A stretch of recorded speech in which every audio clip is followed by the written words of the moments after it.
What's up, tribe? How you guys doing? Go ahead and hit that subscribe button, and I hope you like this video. Well, listen, y'all. Our favorite guilty pleasure is back. Listen, Love After Lockup, Life After Lockup. It's the same damn show. I don't know why they bothered to change the name, but neither here nor there. It's back, and we have pretty much the same couples. There may be some new couples as we go into the season, but right now it's the same couples, and we know that we had a couple of crossover relationships and some other stuff. I think Love After Lockup is when they try to bring us new couples, and then Life After Lockup is the continuation of couples we've already seen. I think that's what the difference is. But neither here nor there.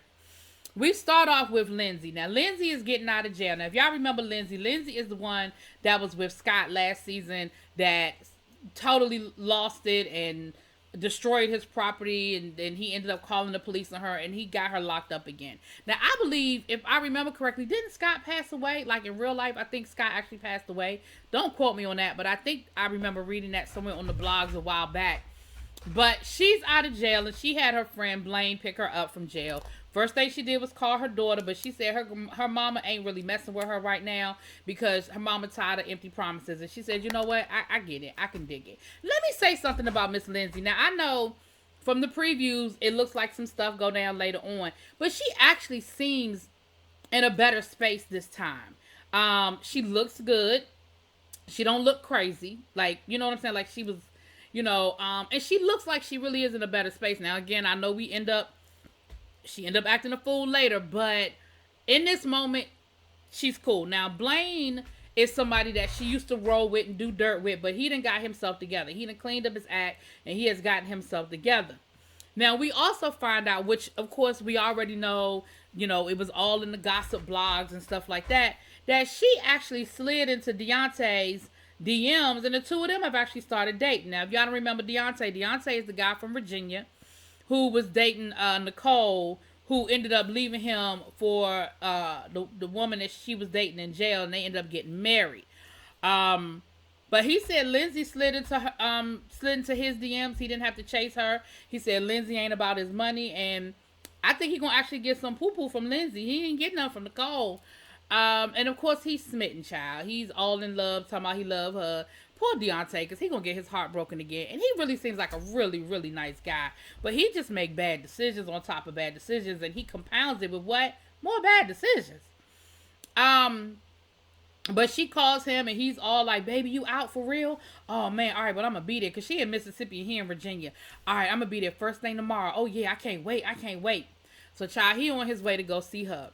Now, in the meantime and in between time, we see her, talking about making good decisions and doing some positive things and all of this good stuff. And later on, we see her, and he's a little nervous about the fact that she with a dude, but y'all know that's, Later on, we see her trying to apply for a job because she's like, look, I need to get a job. Now, while she's on her way to apply for this job, she gets a phone call from some of her friends and her little former crew. One of her friends that go way back, he just got arrested, and she wants to post his bail.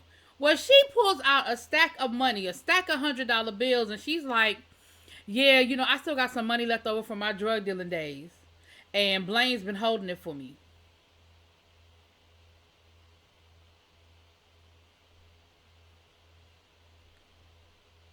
Ma'am, listen, the math ain't mathing. Listen, let me tell y'all something. I have known few drug dealers. I don't give a damn. See, I know what y'all about to get in the comments about me knowing drug dealers, but neither here nor there. I have known few drug dealers, and I don't care how much money they had going in. By the time they pay for lawyers, by the time they take care of things that need to be taken care of, baby, they don't have a whole lot left, and that's when you on a high level. Lindsay, I don't feel like you was on that level, that you done been in jail all this time. You have a daughter, you have lawyers to pay for, that you still got stacks of money that Blaine has been holding on for you. Girl, bye. You know good and damn well that's your PPP, your stimulus money that they gave y'all while y'all was in jail, and your money from Love After Lockup that they pay y'all because y'all get paid for the show. Girl, stop. You ain't playing with me. Neither here nor there. She's trying to figure out a way to go and bail her friend out of jail because she's like, I wouldn't leave him in jail. I wouldn't leave you, Blaine, because Blaine is telling her right. Blaine is like, girl, you need to chill out. You need to sit down and you need to really chill out. Like, this isn't the best decision. No, I wouldn't leave you. I'm not going to leave him in jail. So she's trying to find somebody that's got a clean record that can go bail him out because she can't do it because she still got warrants. Okay? Now, how in the hell you got warrants and you filming a whole TV show? I don't know, but that ain't my business. But anyway, we leave off with the two of them where her getting ready to jump out the car and Blaine telling her, girl, get in this car, stop being stupid. And her saying, nope, I'm going, you can't stop me. And I feel like his response was, all right, man, do what you do. I don't know, but that's where we ended up. So then we get to Chase and what's my girl?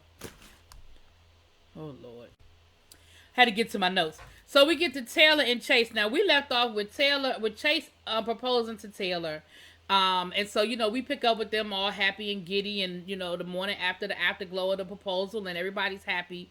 Everybody happy except for her sister Kayla. Remember, she got this twin sister Kayla who already left the house once because she felt like she was in the way and he ain't like her and he was causing problems. So now he has this bright idea that he's going to build a room for Kayla in the garage. Now, I have seen some garages turned into some really nice spaces. So let's be real. There's a way to turn the garage damn near into a mini apartment, depending on the size of the garage and your skill level or money availability. So it's not that it can't happen. Let's be clear. Do I think that Chase is going to make it look like, a tiny house model? Probably not. So he talks to his soon-to-be wife about it, and she's like, I don't know, Kayla already feels some kind of way. I don't know if she's going to go for that. I don't know. So they sit down to talk to Miss Kayla about it, and of course, first she goes to talk to Kayla about the fact that they got engaged, because, they got to tell her.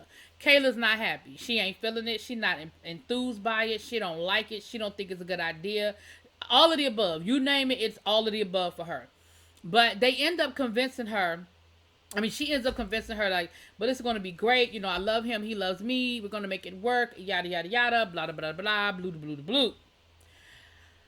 Then he decides that he's going to talk to her about building this room in the garage. And she's like, listen, I feel like this is just your way of trying to push me out again. Like, I just moved back in, and I feel like y'all are trying to push me out so y'all can move on with y'all happy ever after fairy tale situation that y'all got going on.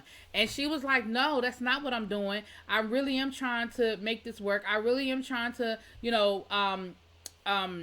love up on you or whatever. He said, listen, let me prove it to you. Like, let me build the room. And if you don't like it, then, cool. But let me try it. He was like, listen, I'm trying to help you. This isn't about me trying to push you out. This is about me trying to help you. Now, again, like I said, if he has the skill set to turn it into a nice space, it probably would be a great way for all of them to live together without being on top of each other. And then they would free up that extra bedroom that she's living in, and they could spread them damn kids out a little bit more, okay? But baby, I just smell disaster. I'm not even going to say I think his intentions are bad, because I don't think his intentions are bad. I think in his mind, that's the compromise, because I think in his world, she would just not live there. So that's the compromise. The compromise is, well, she can live in the garage. Anyway. Alright. So then we have Sean and Sarah. Let me tell you about these crazy two. So if you don't remember, Sean is the one that's got the 6 kids by Kelly that originally lived in Vegas, but then he was dating Destiny. Gave her all his daggone money, and then she left him high and dry. So he was dating Sarah and Destiny at the same time. So when Destiny kicked him to the curb, then he went full throttle with Sarah. They hooked up. Sarah got pregnant. He asked her to marry him. And now here we are. It's 3 days before the wedding. Kelly is blowing his phone up and Sarah is irritated by it. Now listen, I ain't mad at you about that. I understand that and he keeps saying, well, we have kids together. She said, I don't care if that is Jesus Christ himself. She don't need to call you that much. And the way that his phone was blowing up, I don't disagree. Kelly, girl, you could call him and wait for him to call you back. If it's an emergency, that's one thing, but I don't think that was no damn emergency, okay? Now, we find out that only one of his kids are able to come to the wedding because Kelly ain't gonna let them come. Let's just go and call a spade a spade. The son is old enough to make his own decision. I think he's in the military. He has a girlfriend.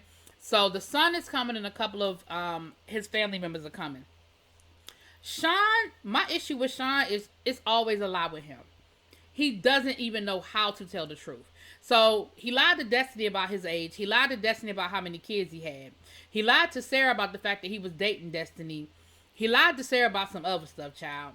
Now we find out that he's invited his family to come to this wedding, and he didn't even tell his family that Sarah was pregnant. They find out when she show up and they introduce themselves that Sarah is pregnant. What kind of fool-la-la is that? Sean is just untrustworthy, and he is just a damn liar. So Sarah meets his family, and they it was paint drying. Like, you could hear a pin drop on the floor. It was awkward as hell. They ain't talk to each other. They ain't know how to talk to each other, and they were just sitting there kind of staring at each other. And I was just like, girl, what the? Are we gonna? Oh my goodness, what? But it seemed like his family is used to him just being a damn liar. Like, I feel like his family is used to just the lies of it all. So then,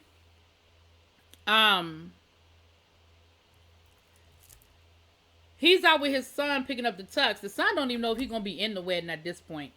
So they're talking, they're picking up the tux. His phone is blowing up, and it's Destiny. Because he done sat there and told his son a whole lot about not knowing whether Destiny is out of jail or not knowing when she getting out of jail, but he's done with her, and it ain't his problem no more.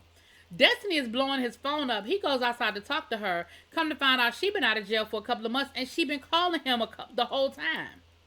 Child, we found out that Destiny is trying to get him to send her some money, and he's like, no, you're not my problem anymore. I have given you all that I'm going to give you. Don't call me no more. I'm done with this. Baby, and he hangs up on Destiny, and baby, we find out Destiny pregnant too. Child, Sean, your ass got super sperm. Like, you need to go down to Johns Hopkins and let them study you, because it seems like you don't shoot no blanks. You already got 6 kids. Now you got 2 women pregnant at the same time. Well, allegedly, because just because Destiny pregnant don't mean it's yours, because Destiny was certainly creeping. But, sir, the fact that it could be, the fact that, most of us would be like, yep, I'm okay. What is wrong with you and your sperm? Super sperm. Anyway. Then we have Kevin and Tiffany. Child, he another one that just can't tell the truth. He cannot tell the truth to save his life. Kevin and Tiffany, they doing well. She's working, but I think she's still living wherever she's living, and he living where he living. They're together, they're dating, and they've decided that they're going to have a threesome, that they want to bring us another, because Tiffany like girls, and he can't keep his what in his pants. So the compromise was, well, we'll bring a third woman into our relationship. Everybody's happy. The problem is his ex-girlfriend, I'm sorry, Kayla. I kept calling Taylor's sister Kayla. Her name not Kayla. I apologize. Kayla is the one that Kevin's ex-girlfriend. So Kayla is blowing up Kevin's phone because she done found their ad on Tinder looking for a threesome. And he is literally telling her, I ain't on Tinder. What you talking about? The pictures, sir.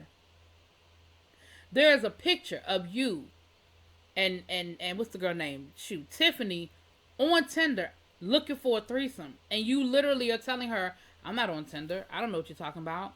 Who you gonna believe? Your eyes or me? What's wrong with these people? Anyway, in the meantime, he done let Tiffany stay in his apartment, and Tiffany done found a pair of drawers that ain't hers. Now, Tiffany, I don't feel like you have any place to get mad. You knew he was a hoe. Them might be remnants. There might be some leftovers. Oh, Lord. Chaz and Bronwyn, listen.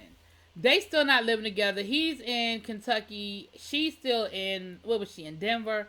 Her friends are trying to convince her to stay. She don't need to move. She said, well, I want to get away from the bad influence. And they were like, well, you can do that here. Well, if she could do it there, she wouldn't keep going back to jail, right? If she knew how to stay out of trouble there, she wouldn't keep going back to jail. Anyway. So they're trying to convince her to stay there. Chaz wants her to move, and he can't wait for it to happen. And his friends are side-eyeing the whole situation. Like, are you sure, though? Like, are you really sure? Like, do we have to, please don't make us have to run up on nobody, because he told them the story about the ex-boyfriend, Kevin, being at the jail when it was time to pick Bronwyn up. So, remember, he's in a rock band. He just streamed his rock band performance for her to watch, and she's watching it and all that good stuff, and they having a good conversation. And next thing you know, they pan over. And who is standing in the apartment? Kevin, the ex-boyfriend. Child, it's a whole lot of mess. It's a whole lot of mess. Anyway, then we had Brittany and Marcelino. Now listen, I'm gonna just go on and tell y'all the truth about this Brittany Marcelino situation. I feel like this is a made up storyline to just prolong their presence on the show to keep getting the checks. Because if you pay attention, Brittany and Marcelino have been coming up. Every season they got a little bit more, a little bit more, a little bit more. They done renovated their house and remodeled. She done got herself a Benz. They done got themselves a new truck. They living good off of whatever proceeds they are getting off of the show. And the reason why, and I know the show, I ain't saying the show paying millions of dollars. However, what I'm saying is, because every season Brittany got a new job. She doesn't have, like, it's not like we don't see her hustling and doing nothing that she's building. And Marcelino then went from a professional gambler to a stay-at-home dad. So where's the income that they living like this? So I feel like this is just a made-up storyline. That's my opinion. Anyway, I don't know these people.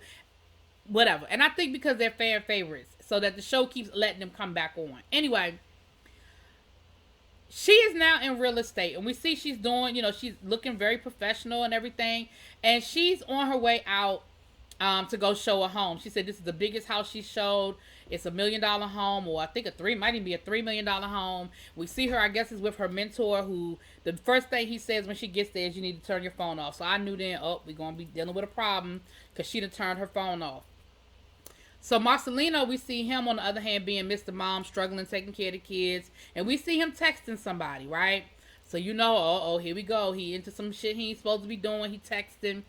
And Brittany lets us know that things just haven't been right since they had the threesome. That Marcelino's been a little bit off and things just haven't been feeling right.